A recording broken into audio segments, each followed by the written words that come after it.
AP రాజకీయాల్లో senior నేతలైన రాజమండ్రి మాజీ MP Undavalli Arun Kumar, BJP MLC Somu వీర్రాజుకు ఓ విషయంలో వివాదం తలెత్తింది.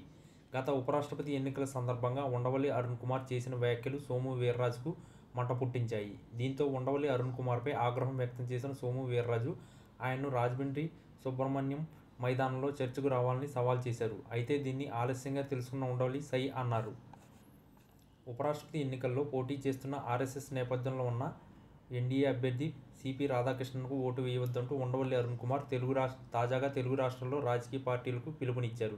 ఈ సందర్భంగా ఉండవల్లి ఆర్ఎస్ఎస్పై చేసిన వ్యాఖ్యలు సోము వీర్రాజుకు మంట పుట్టించాయి. దీంతో ఆయన వెంటనే రంగంలోకి దిగి ఉండవల్లిని వాటిపై చర్చకు రావాలని సవాల్ విసిరారు. అయితే సోము వీర్రాజు సవాల్ గురించి ఉండవల్లికి వెంటనే తెలియలేదు. ఇవాళ దీని గురించి తెలుసుకున్న ఉండవల్లి చర్చకు తాను సిద్ధమంటూ ప్రతి సవాల్ విసిరారు.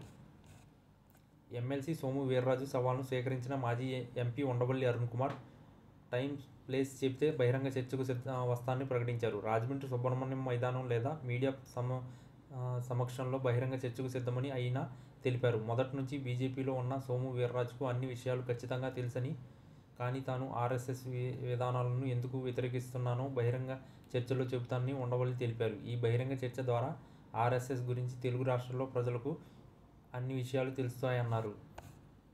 గోదావరి జిల్లాకు చెందిన ఇద్దరు సీనియర్ రాజకీయ నాయకులు ఇలా ఆర్ఎస్ఎస్పై చర్చకు సిద్ధం కావడం చర్చనీయాంశమైంది.